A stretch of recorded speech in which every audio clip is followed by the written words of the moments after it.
Okay. Seeing it's 6:05, I'd like to call the meeting to order. If you could please stand and join me in the Pledge of Allegiance. I pledge allegiance to the flag of the United States of America and to the republic for which it stands, one nation, under God, indivisible, with liberty and justice for all. Thank you.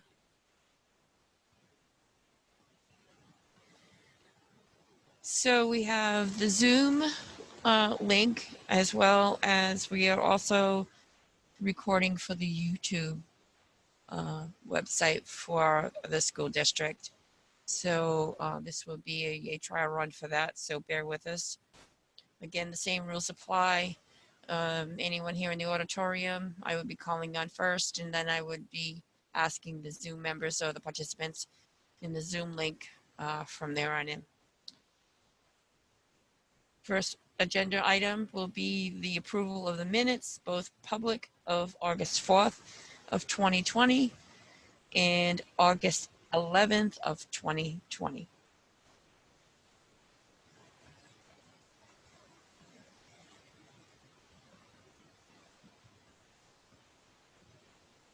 No.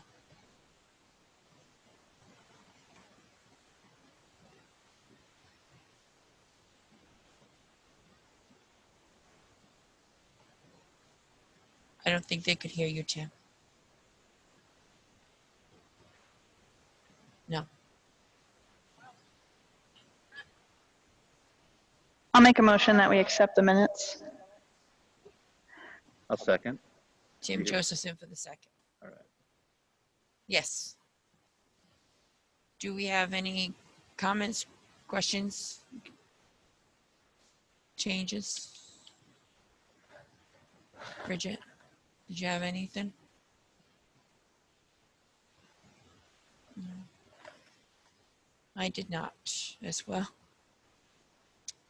And those are both public meeting minutes. Okay, if nothing further, all those in favor of approving both August 4th and August 11th public meeting minutes of 2020 signify by saying aye. Aye. Kathleen, will you be abstaining on that, on these votes? Yes. Okay. And on the 11th, Brewster, you'll be abstaining on those many.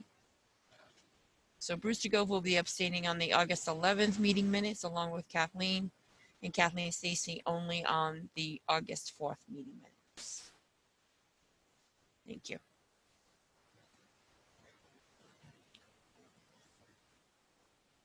Okay, so next on the agenda is the COVID-19 regional update, and I believe that's with Dr. Buffet.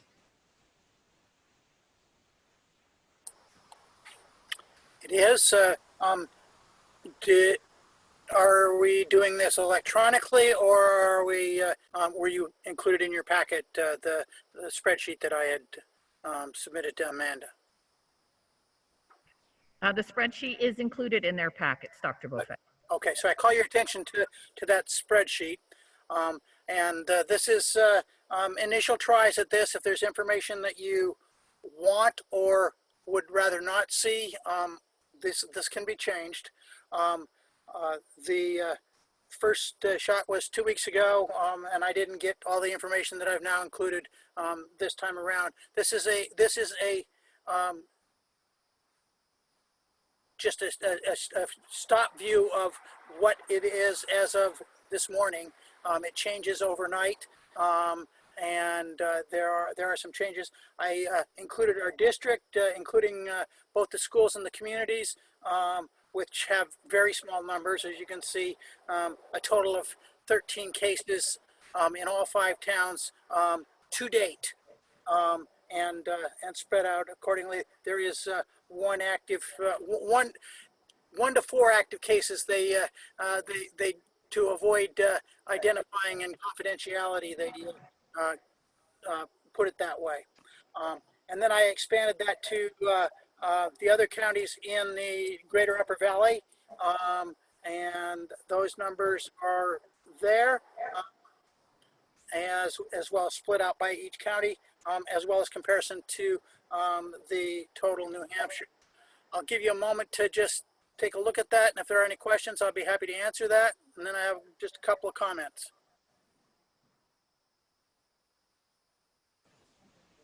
Hearing none? Nope. Hold on. Hold on. We're just looking around to see who wants to ask a question. Yeah. Yep, Yes. Tim. Thank you, Dr. Buffet, for putting this together. And this might be a question a little bit broader. But piece of information, I think. Jesus. Can you hear me now? Yes. How about now? Okay. Thank you. So one piece of information that I think would be very important for a lot of us, one piece of information that might be very important would be COVID numbers from schools that we are playing against, athletics. So, you know, if we know that if they have an outbreak in those communities, we can be aware of that. But again, I don't know if this is something that you would be able to look at, or, you know, just communication with athletic directors in districts or whatnot. I could look at the community that those schools are in, which is where I got the ones for our towns. And I have to look at the sports schedule or get some about what's upcoming for the coming weeks. They will not include the schools. That's from, you know, personal information that I know, and I think that we would all be aware if there were cases within the school that would be responded to, whether that be publicly or not. Thank you. Anyone else have a question for Dr. Buffet? Okay, seeing none, Dr. Buffet, you can go on with your comments. I just, the major summaries, we have very few cases in locally in the district, and in the Upper Valley. We are, as Dr. put it, I'm getting an echo. As Dr. Chan put it earlier this week, we are having very few cases, but there is continuing community spread. So I think we do need to be vigilant, keep a close eye on it, and use the luxury of the time that we have to make sure that we are solid in our preventive measures. All right, thank you, Dr. Buffet. Anything further before we move on? Okay. At this time, I will open up to public comment. First of all, here in the auditorium, if there's anyone that wants to have a comment about anything personally on the agenda tonight. Okay, seeing none, I will open it up to the members of the Zoom. I gotta get that screen.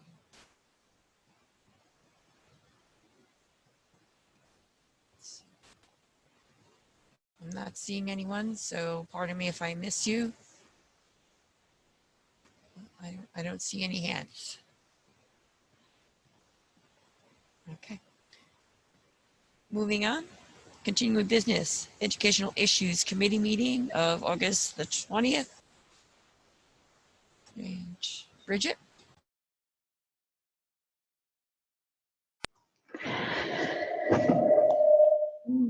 So we did meet last week. On Thursday, we had a couple of things on our agenda.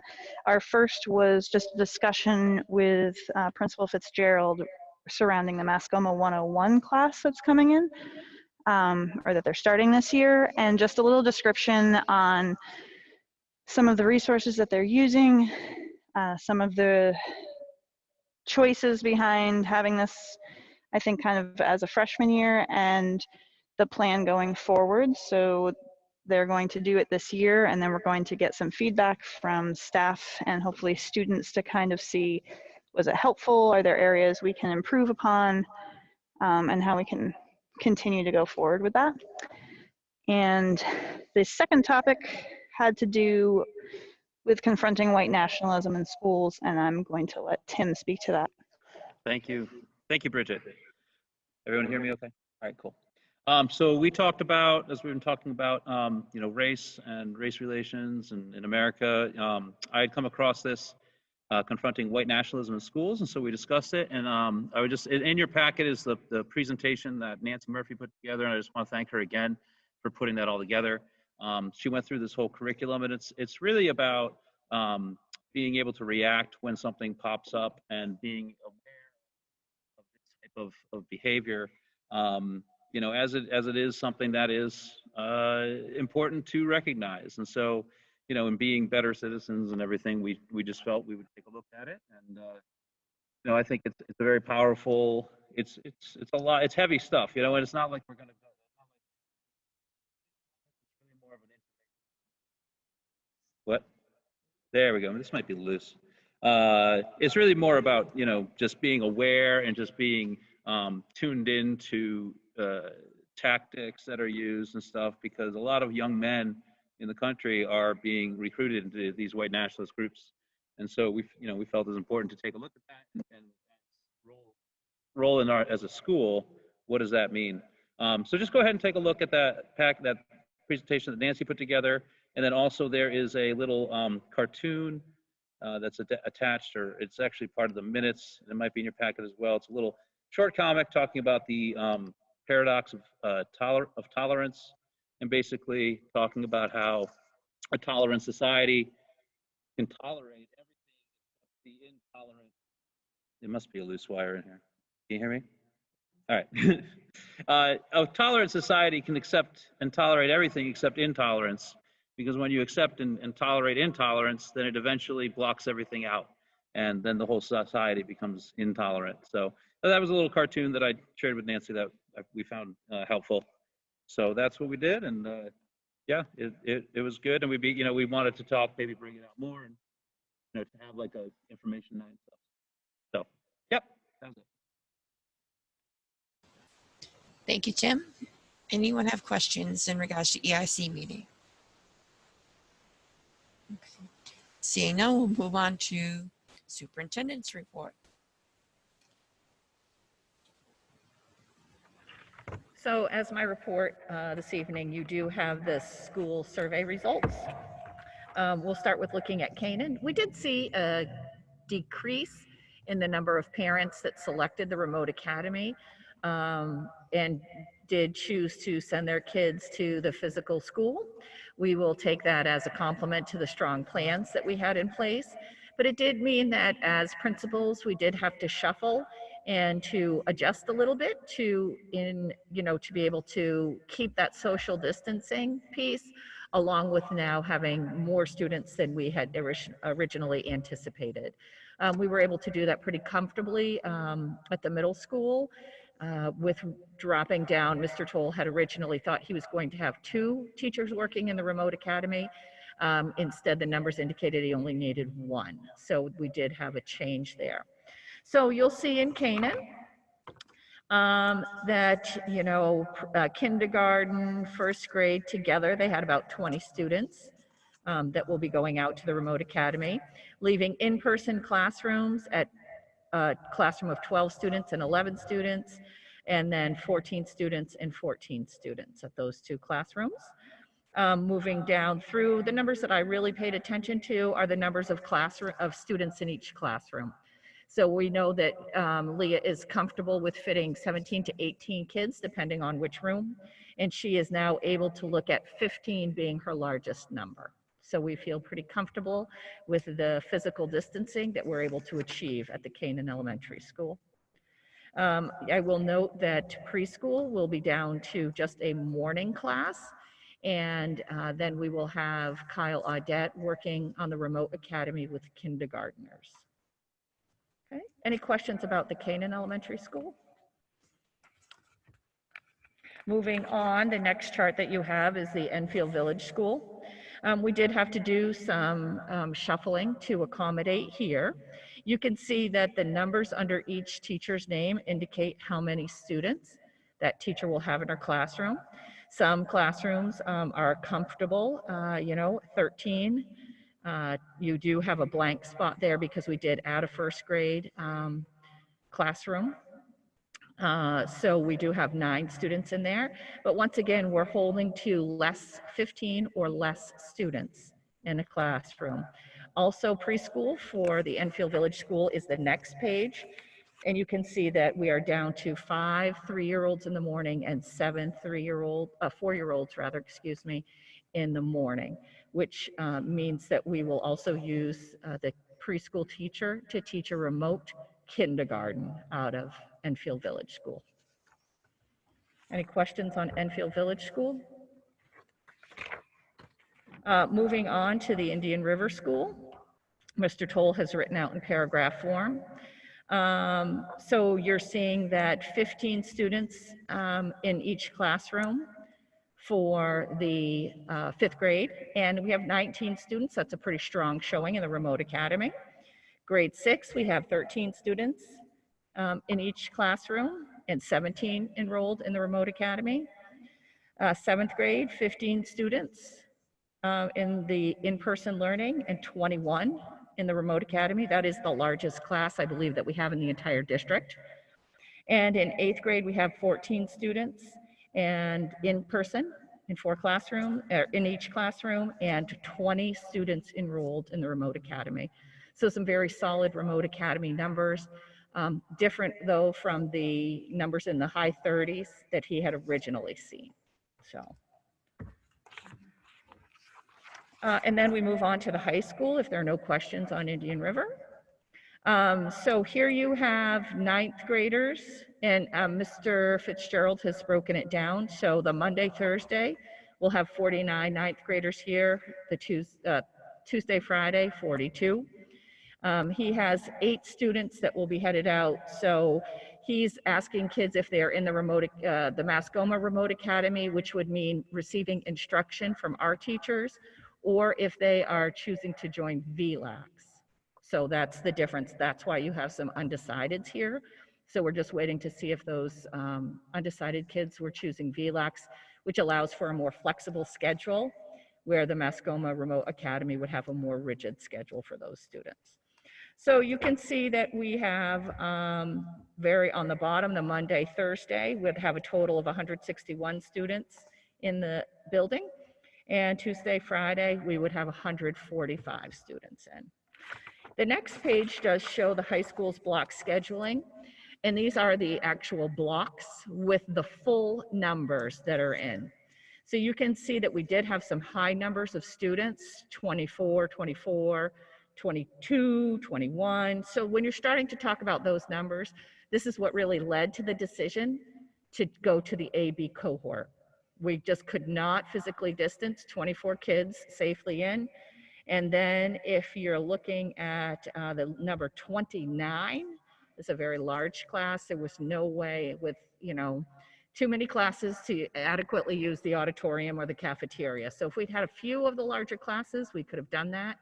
But for right now, until we can figure out how to socially distance and to make sure kids can move in this building safely, we have gone with the AB cohort. I've been telling a lot of parents, because there was some concern over it, that this is a soft opening for us. Our high school is undergoing a soft opening. We will be revisiting it and revising it at the end of the quarter, depending on COVID conditions, depending on how many kids are ready to come back. But this is a soft opening with the goal to have all the students back in the school before the end of the year. So I just want parents and the board to understand that we are erring on the side of caution just because of our high numbers in classes right now, but we are watching and trying to make sure that we get all the kids back in every day.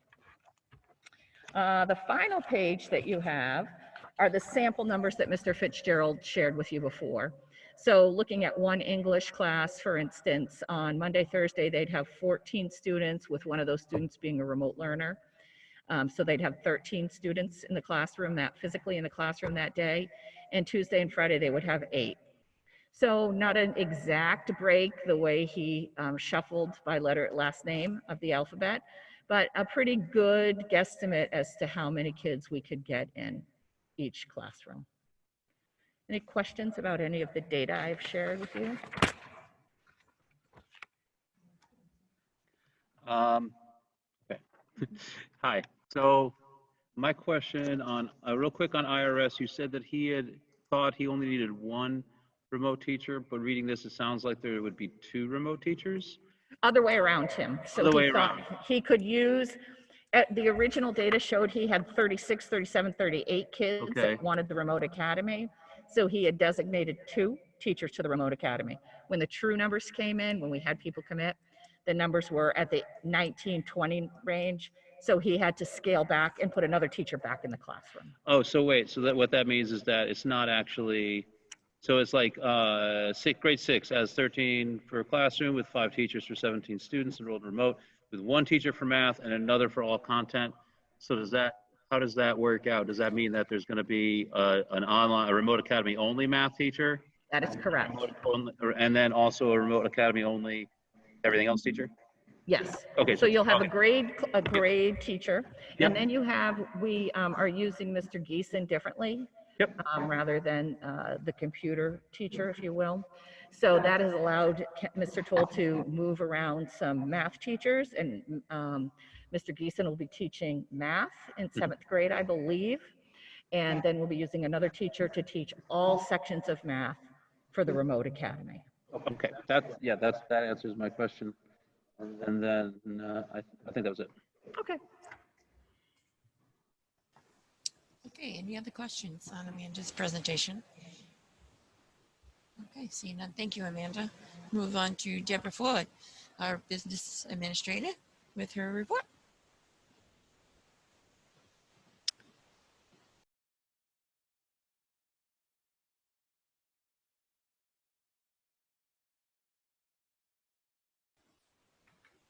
How about now? Thank you, Cookie.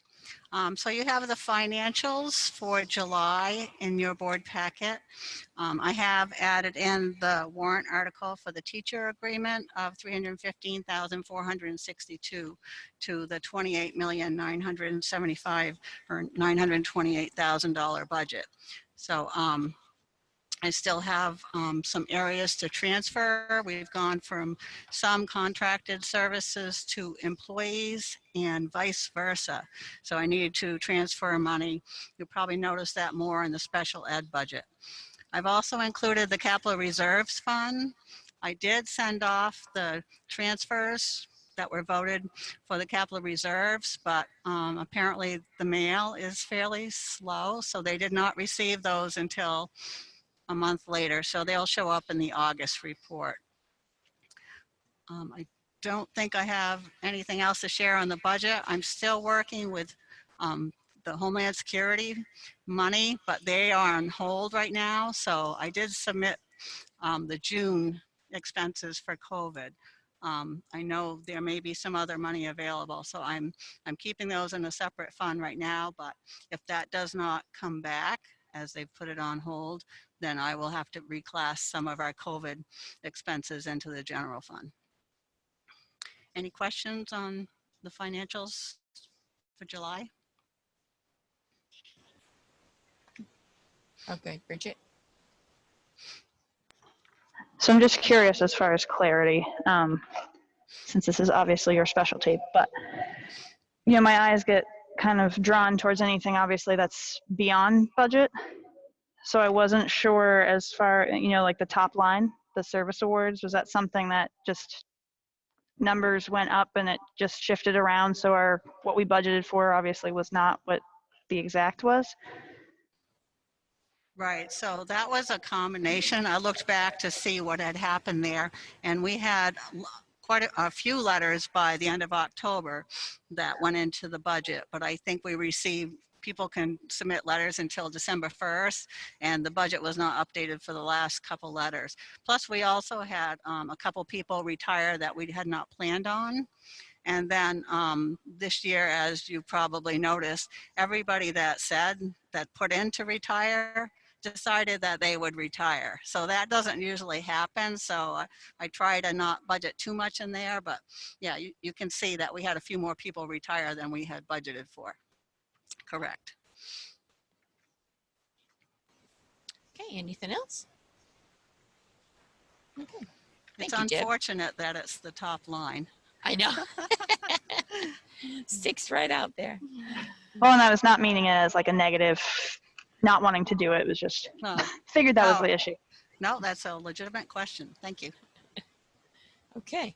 Moving on, educational funding in New Hampshire. Tim? Nothing new as of right now, but they are still meeting. But it's kind of cool. Now it's all virtual, or all online. So I think they've been able to get quite a bit of work done. They're still plugging along. Thank you, Tim. Public comment response update. I think we've been pretty up to date on all of those responses. I think the email with the monitoring with Danielle helping with that has been superb. So I know it's settled down a lot in the last week or so. Yeah, I would just say, Cookie, if there's someone that feels that they didn't get an accurate or a response at all, that they should contact me and let me know. Otherwise, I would assume I did parcel out quite a few of those emails, so I would assume that they have been answered to people's satisfaction. Okay.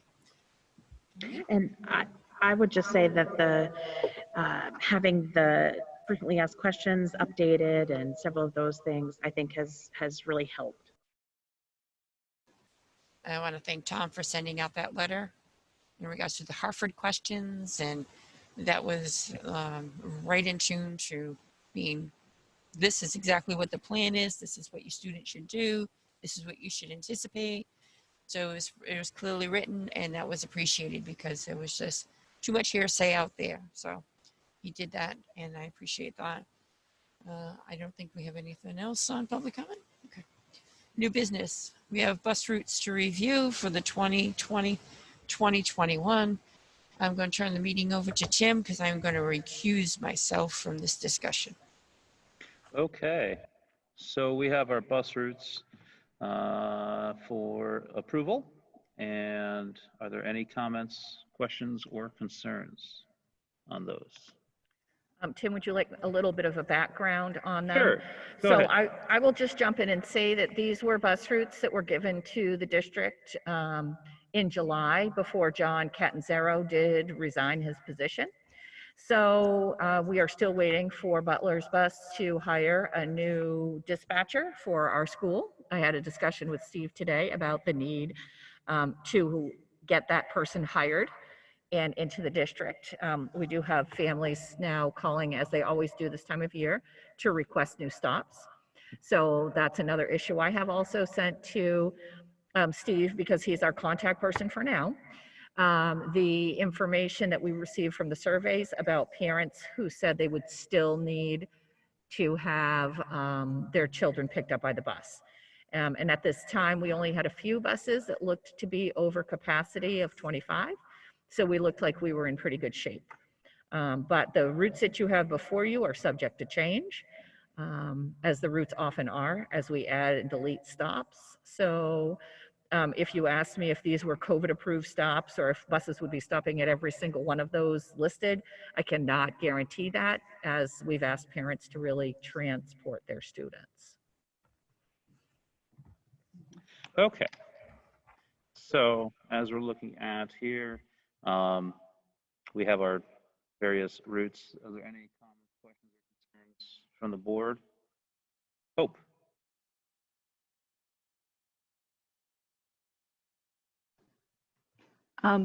One of the questions I had when I was looking at this, it appears that on the arrival, there's a staggered arrival. Is there plans for staggered departures? Each school has a plan to get their students out classroom by classroom. So that would be how at the elementary school, they would be walking students out to the bus that way. I believe that is the same at the Indian River School. They'd be walking their students out. I'm not really sure, I'll be honest, on the way that Mr. Fitzgerald planned on staggering his bus students, but I think he has quite a few less students that ride the bus. So I think most of your students drive or ride with a friend. So he would be able to adequately distance those students as they load into the bus.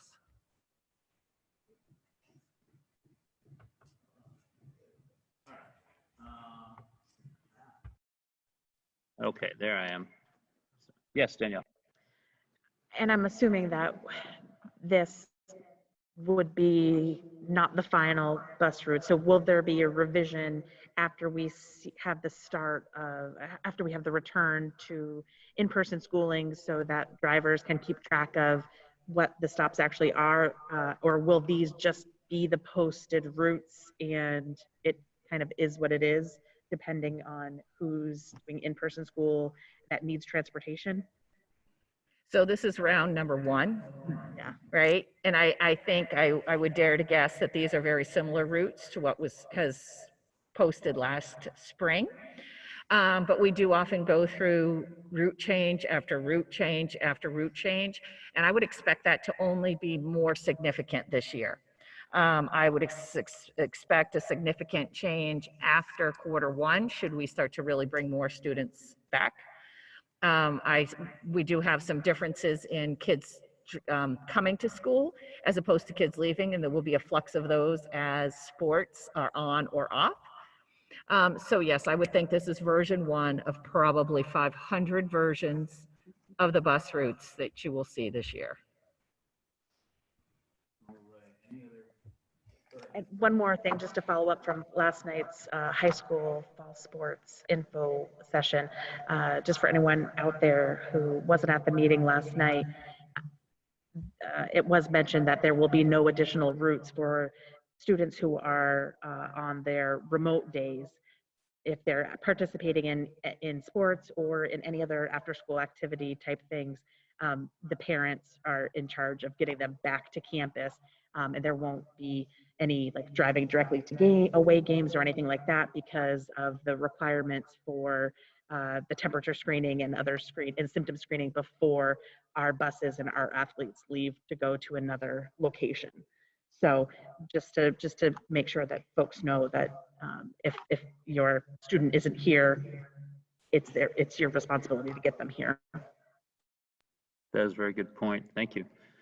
Any other comments, questions, concerns about bus routes? And like you said, this is the first draft. You know, after the first couple weeks, it takes a tweak, you know, which students are coming in, because you might have parents who said, oh yeah, they'll take the bus. And then after 2 days, they're like, nope, off the bus. So, you know, we'll see how it goes. And yeah, so let's looking for a motion to approve those then.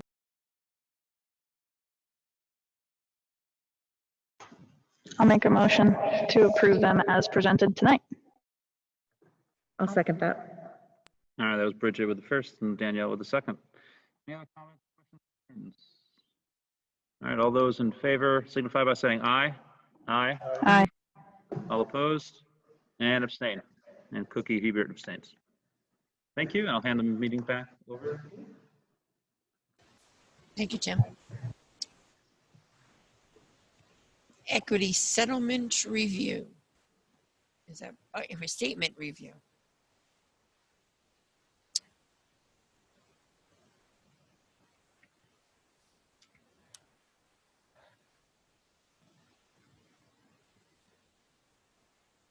Okay, I believe, Bridget, you wrote this? And has the board members been able to read it? Okay.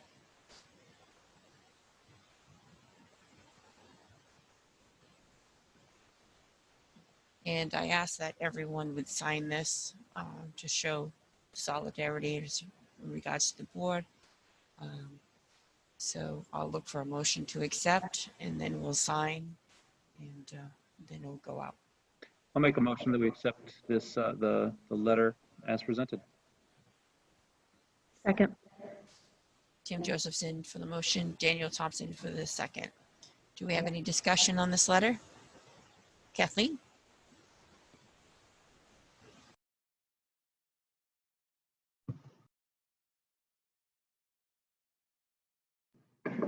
Where's the letter being sent? There's no reference to where it's going. So it's not being sent anywhere. It's for posting on the website. So really it would go on like the On the school website. Okay. of the site. Okay, any other questions? Okay, seeing none. All those in favor of the motion to support the letter, signify by saying aye. Aye. Aye. Opposed and abstentions, and it carries. Thank you. do we have one that has to be signed? Like, did Martha send a specific one, or should we just sign one of these? Yours would be great, Cookie. Okay, I'll start.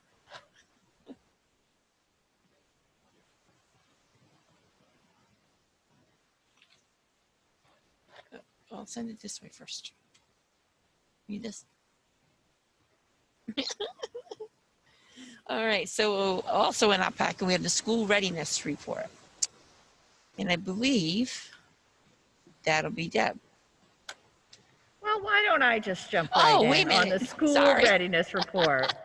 So we do typically give you a report on the condition of the buildings, and we feel that that has really been handled by finance and facilities.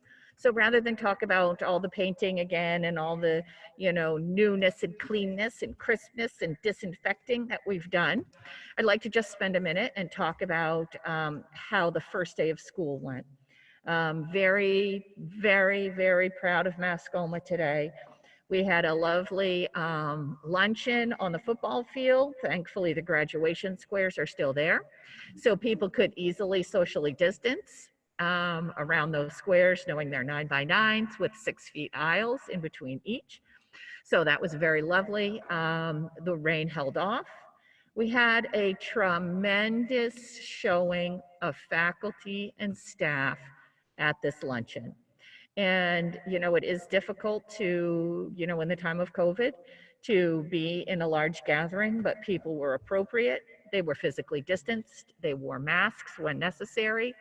It was just a very, very nice. I kept it very simple. I think we were only there for 40 minutes. But it was a nice way to introduce everyone. We were able to give out the service award pins, or the years of service pins. And we did acknowledge Nancy Murphy at 45 years.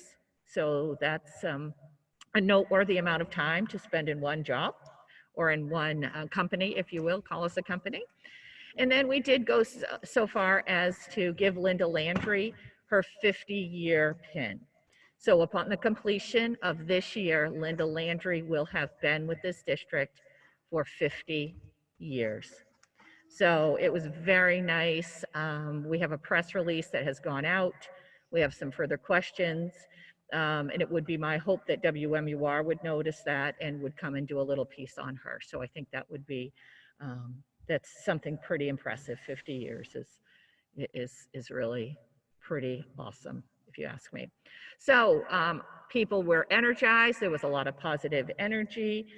People are ready to get their classrooms and their work areas set up. So I would say that we are very fortunate to be here in Mascoma, and we will be ready when those kids come on September 8th.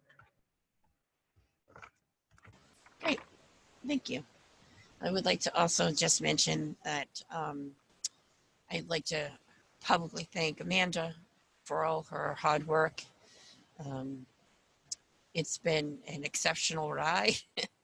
But I would like to thank her for believing in Mascoma and staying here and dealing with all of us. But I also would like the staff to know how appreciative we are of everything they've had to endure, and that, again, for believing in Mascoma and for riding the wave with us. So I think it's just been a phenomenal way of getting things going, and can't wait for September 8th and get these kids here and get things going again, get some normalcy somehow in their lives. Okay, so moving on to the DOE 25 and MS 25. Now that's you, Deb. Yeah, that is me. You're correct. So in your packet, you have a copy of the DOE 25, which is the annual report for the state that I do each year. And also part of that is the MS 25. So I know I just finished these yesterday. They're due on September 1st. So that was my goal, to get them in. If you have questions after you have a chance to look at this further, I know you haven't had it very long, feel free to email me. But this gives the state an idea of how much we spent compared to other school districts, and they do compile all this information together and send us a report for the whole state. But it also gives you an estimate of the per pupil cost, which is on the final page. Interestingly enough, the elementary school per pupil cost is more than the high school for this past year. And I do think that has to do with a lot to do with special ed. But they're pretty close at 20,900, 20,700. So usually the elementary has been a little bit less, but this year they're pretty close. So I do need you all to sign both of these.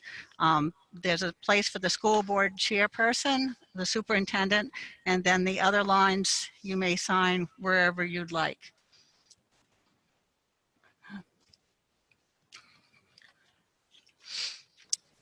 Okay, so while those are coming around, next on the agenda is agenda items for the next meeting. And that will be on September 8th, correct?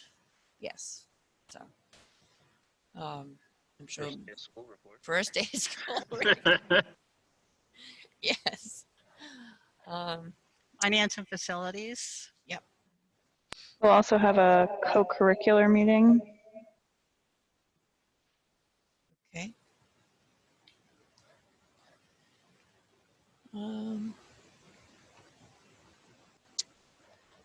I don't think we have anything. Do we have any type of presentation or anything that we'd be looking to do? Not at this time, I don't think at this time, Cookie. Yeah, okay. All right. So if anything comes up, we can always adjust the agenda. I will open it up to public comment. Public comment here in the auditorium first. Is anyone? Diane.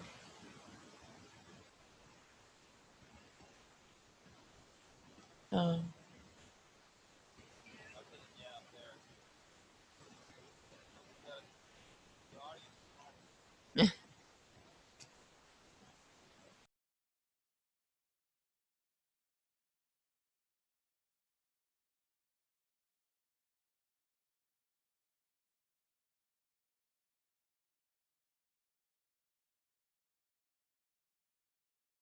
Can you hear me now? I do want to say on behalf of the faculty of the high school, as well as I'm hoping the other schools as well, as we do feel really prepared and safe coming back. We're really excited to come back. We really appreciate all that you've done to make this possible for us. Thank you. We appreciate the staff as well. All right, so is there anyone on the Zoom link that would like to make a comment?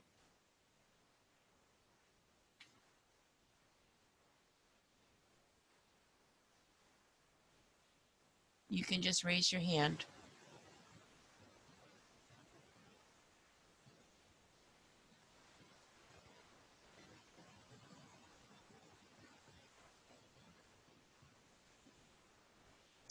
I don't see anything. Okay. Seeing none, the next on the agenda is personnel resignation and nominations. We do have some of those, Cookie. I do have the paperwork coming around right now. Okay, thank you.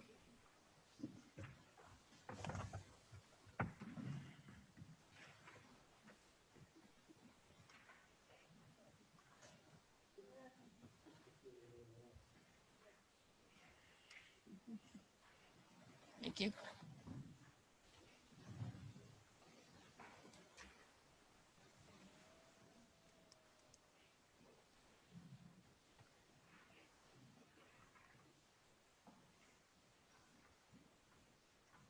So in front of you, you do have a long list of our tried and true and trusty professional development representatives, as well as our teacher mentors. A fairly long list of teacher mentors, as we do have quite a few new staff.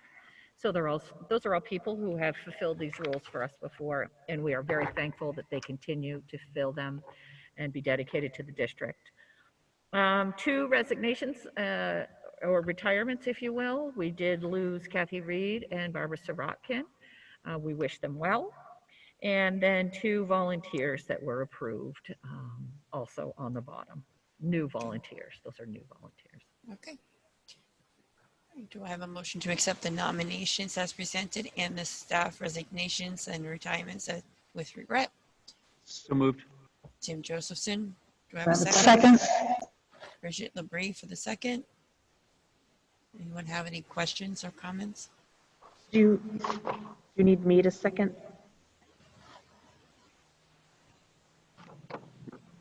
Yes, I think Bridget will be abstaining from this vote, and I think Danielle will second it. Oh, yes. Mom. All right, so Danielle Thompson will second that motion. Okay. All right. Any other questions or comments? Seeing none, all those in favor of the motion to accept the staff nominations as presented and the staff resignations and retirements with regret, signify by saying aye. Aye. Noes, abstentions. Bridget Labrie for the abstention. Okay. Do we have any non-public for tonight? We do have non-public for the purposes of hiring and reputation. I'll make a motion that we go into non-public in accordance with RSA 91-A:3, Roman 2, A and B. Do I have a second? Second. Okay. I'll do a roll call vote. Bruce DeGove, Bridget Labrie, Tim Josephson, Yes. Danielle Thompson, Yes. Kathleen Stacy, Yes. Hope Stragnell, Yes. and Cookie Hebert, yes.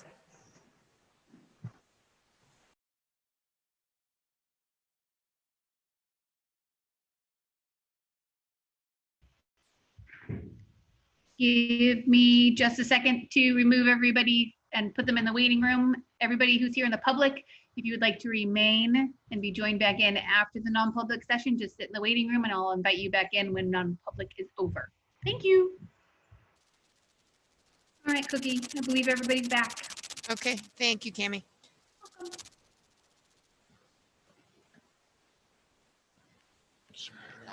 Make a motion that we accept the nominations and resignations with regrets as presented. Thank you, Tim. Second. Okay. There's nothing further. I'd like to take a vote. All those in favor of the staff nomination as presented, signify by saying aye. Aye. Opposed, and abstentions. Okay. 7-0-0, Kim. Not this one. And the only other thing we have, Seth.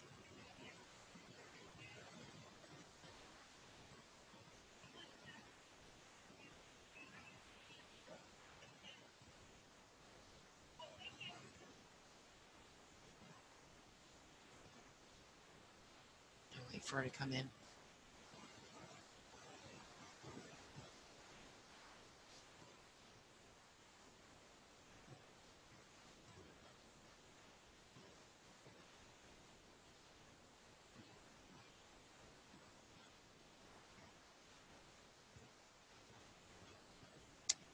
Okay, moving on.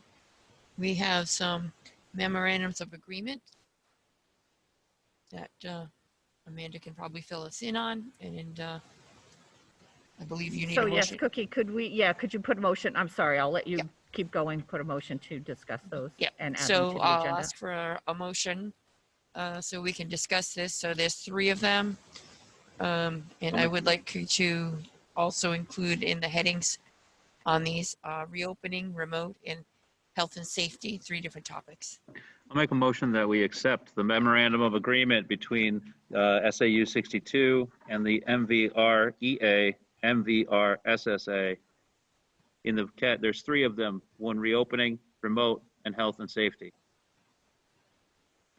Do I have a second? Second. Okay, Bridget. Okay, we can discuss, Amanda. Sure. So thank you for adding that to the agenda. Agenda tonight. I appreciate the board's time in doing that.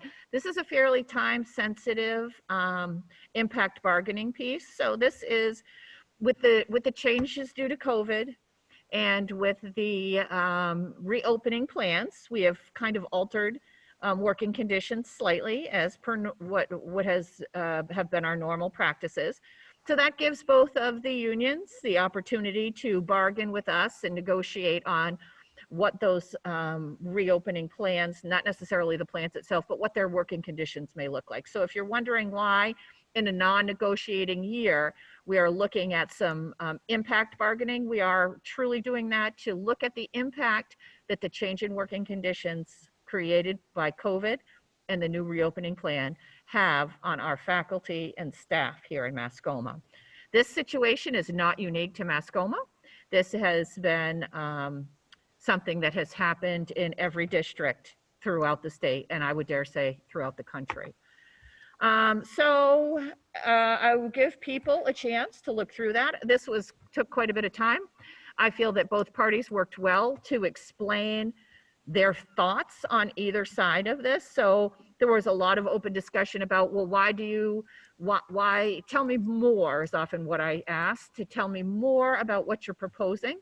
And so we were able then to work together to look at how we could create some language and to create a feeling of safety for the staff and still allowing us to be able to open and run the school. So I felt that it was a very productive work session with everyone. So I would take any specific questions people may have. I know this is a lot of information that is thrown at you, but I think both Cookie and Tim will tell you, can attest to the fact that we worked pretty hard to make sure that our kids would be, and Deb too, Deb was there too. Yeah. You know, that we worked well, you know, worked very hard to make sure that the staff felt safe and protected. We were very fortunate that a lot of the things were already handled in our plan, very much reflected in our plan. So I would take any questions, Cookie or Tim, if you all wanted to jump in. I think it was a very productive session. You know, everyone worked on both sides. What little we could give, what little they could give, but the main concern and the main focus was get these kids here and safely deal with them in every aspect, from, you know, dropping off in the morning, car ride, a bus rider, to the dismissal, to being out on the playground, and of course being in the classroom. So I would like to just say thank you for being so proactive for our kids and for the safety of themselves. So I think we worked everything out, and you know, Tim can probably add. I just agree with everything Cookie and Amanda just said. It really, you know, it's a testament to how well we can all work together and communicate. And just like Amanda said, like, tell me more. What do you need, and what can we do? And like going back and forth and just having a dialogue was very constructive. And like you said, everything, you know, a lot of the teachers were involved in the plan making for the reopening, so that helped. And just to be clear that this has no fiscal impact, and this is just like working conditions and like agreements and things like that. I did have a question, just a clarification really, because I know this was a sticking point, or this is a 20 around. Students that do the remote academy at the high school, they'll be able to be video live with the teachers, because their cohorts that are at home on those days will also be doing the same thing. Is that what we got out? I mean, is that the final place that we got to? I do believe the high school teachers heard and understood that, Tim. I'm just looking for the exact language in here. I think I found it in Which here. part do you think it is? Are you talking page 3, number Under 4? page 3, number 4. Yeah. I'm sorry, which one? Number 4 on page 3. Yeah, District may require employees to record live video or audio lessons. Employees will not be recorded without their consent. that is correct, Tim. And so that way kids can tune in at home on the remote academy and be just like they're there and ask questions, interact, because that was a concern. Yeah, we were very thankful. I was very thankful that the high school teacher said they were comfortable doing that. It was really about not making people do things that they were uncomfortable with. And Yeah, so, yes. absolutely. Absolutely. Again, talking it out and coming to an agreement is important. Okay, is there anything else? Kathleen?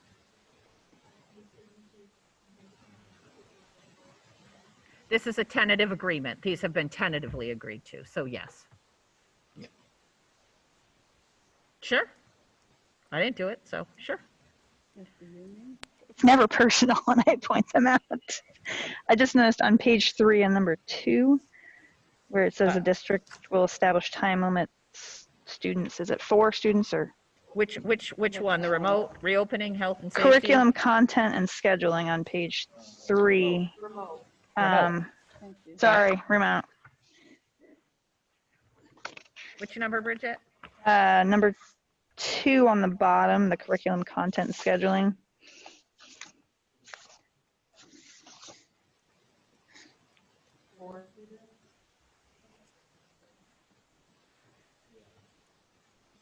Time limit. Oh, 4 students to engage. Yeah.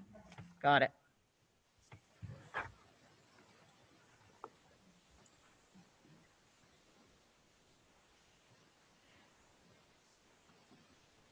Okay. Anything else? All right, seeing none. All those in favor of accepting the motion to accept the memorandum of agreements between the unions in regards to reopening remote and health and safety, signify by saying aye. Aye. Opposed? Abstentions? 700 carry. Okay. I don't believe there's any other business. I think that was the last piece that we had to bring out tonight. And I'll call the meeting adjourned at 7:21. Thank you, everyone.